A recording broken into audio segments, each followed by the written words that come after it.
Vande Mataram. Stay home, stay safe. In this video, I would like to share with you the topic voice. What is voice?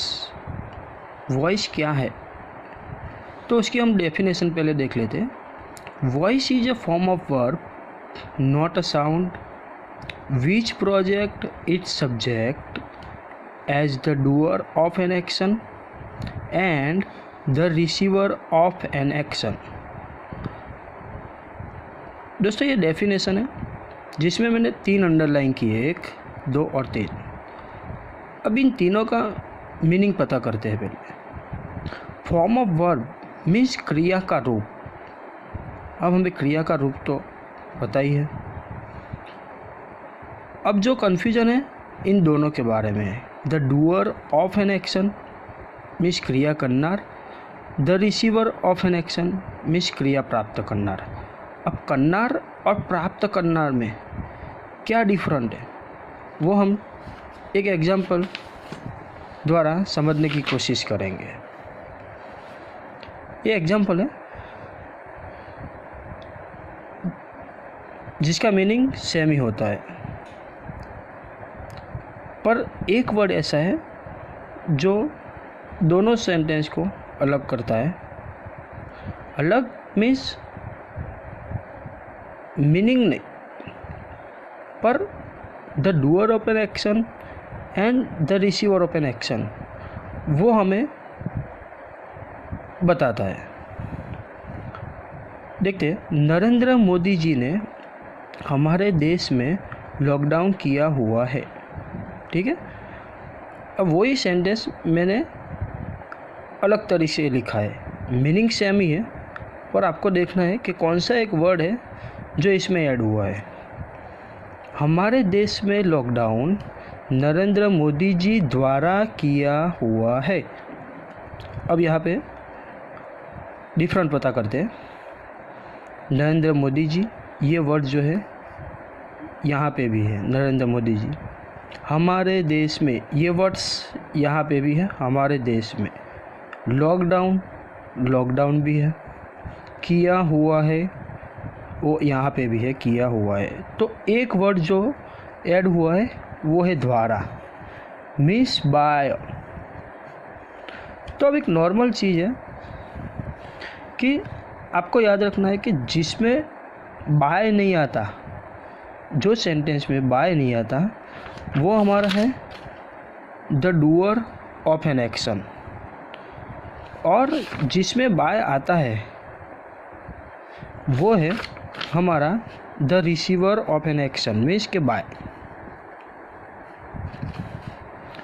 तो आप समझ ही गए होंगे कि doer of an action means क्रिया करनार कैसे पता करोगे कि जिसमें बाय नहीं होगा, और क्रिया प्राप्त करनार तो उसमें बाय होगा.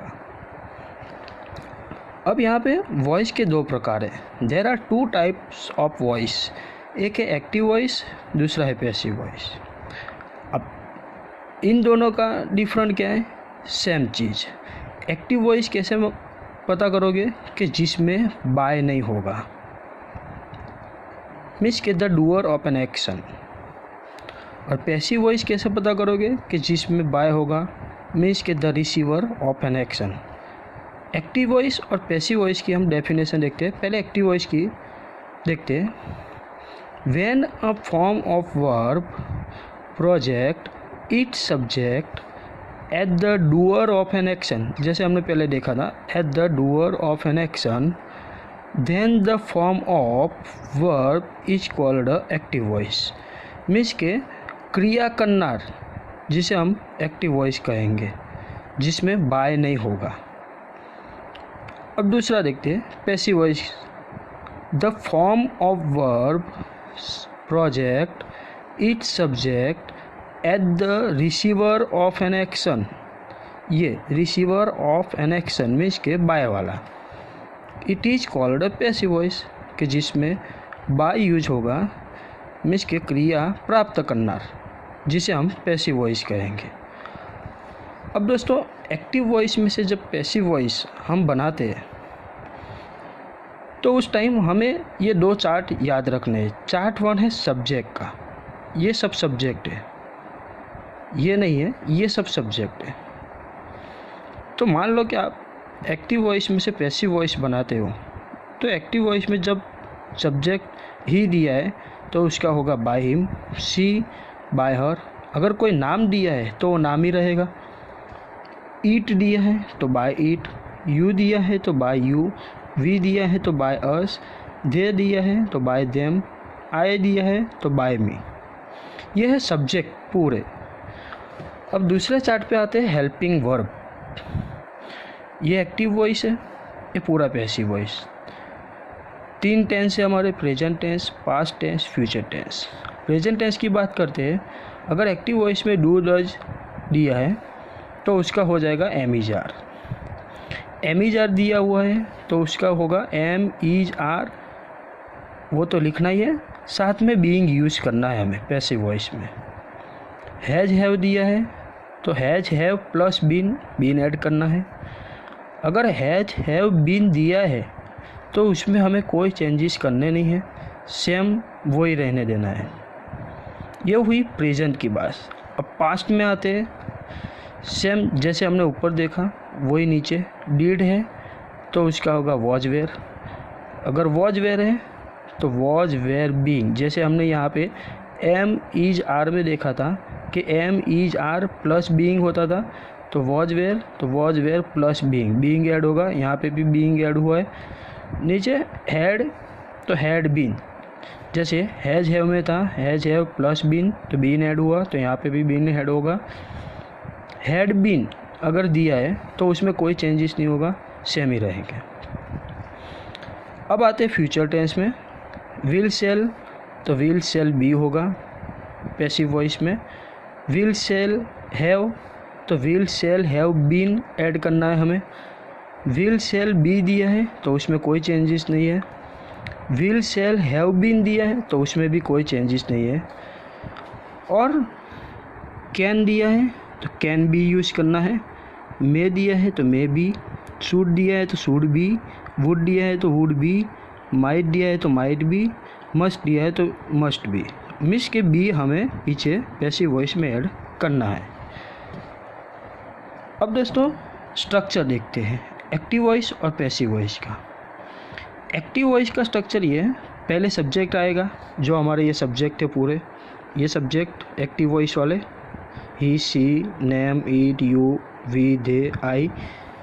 उसके बाद हेल्पिंग वर्ब जिसमें मैंने लिखा है चार्ट 2, ये हेल्पिंग वर्ब एक्टिव वॉइस के, ये पैसिव वॉइस के। पहले हमें एक्टिव वॉइस का भी हम देख रहे हैं, तो ये हेल्पिंग वर्ब यूज हो गए।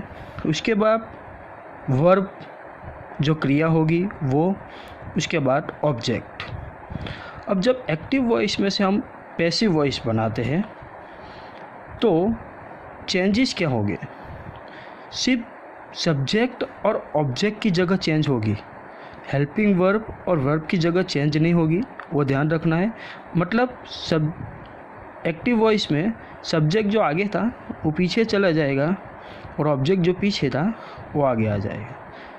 पर हमें एक भी चीज़ याद रखनी है कि वर्ब यहाँ पे जो दिया है उसका पैसिव वर्ब में हमें वर्ब का थर्ड फॉर्म यूज़ करना है, वो याद रखना है हमें।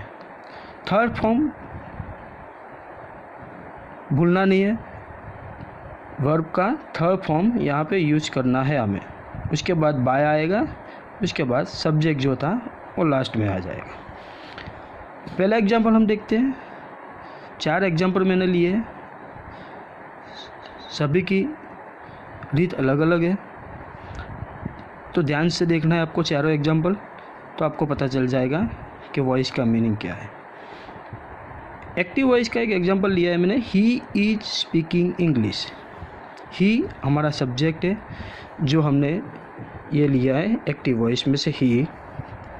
उसके बाद हेल्पिंग वर्ब इज है, यहाँ पे हमें देखना है एक्टिव वॉइस में इज था तो वही हमने इज लिया है।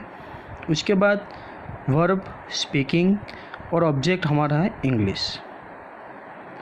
अब एक्टिव वॉइस में से हम पैसिव वॉइस बनाते हैं, तो मैंने आपको स्ट्रक्चर समझाया था कि जो ऑब्जेक्ट लास्ट वाला था, हमारा लास्ट इंग्लिश, वो आगे आ जाएगा इंग्लिश। अब हेल्पिंग वर्ब हमारा यहाँ पे इज था, जैसे एक्टिव वॉइस में इज था, तो उसका पैसिव होता है इज बीइंग। हमें ध्यान रखना है कि am is are plus being करना है, तो इज यहाँ पे हमें एक्टिव वॉइस में दिया है, तो उसका पैसिव होता है इज बीइंग। तो हमने यहाँ पे लिखा इज बीइंग। अब वर्ब का थर्ड फॉर्म, स्पीकिंग का थर्ड फॉर्म होता है स्पोकन, और हमारा सब्जेक्ट था ही, जिसका पैसिव वॉइस होता है बाय हिम। यहाँ पे हमने देखा था हमारा एक्टिव वॉइस ही है, तो उसका पैसिव जब हम बनाते हैं तो उसका हो जाता है बाय हिम। तो ऐसे हम ये पूरा एक्टिव में से पैसिव बना सकते हैं। उसके बाद दूसरा एग्जांपल हम देखते हैं, जो है सिंगुलर और प्लूरल। ध्यान रखना है दोस्तों कि क्या चेंजेस होते हैं।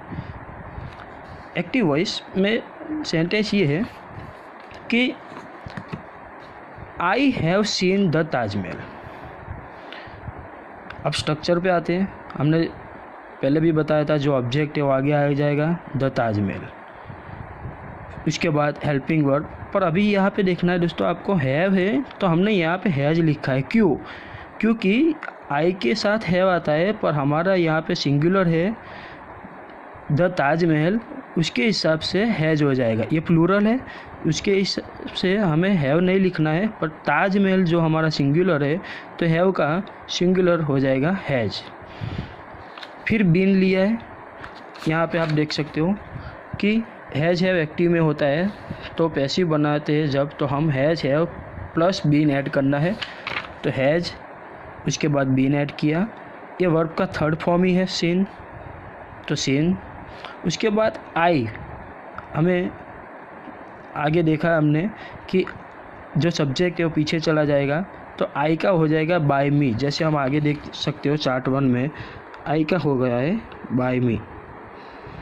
तो ये भी ध्यान रखना है कि हमारा जो पहला वर्ड जो है वो सिंगुलर है या प्लूरल, उसके हिसाब से हमें हेल्पिंग वर्ब यूज करना है।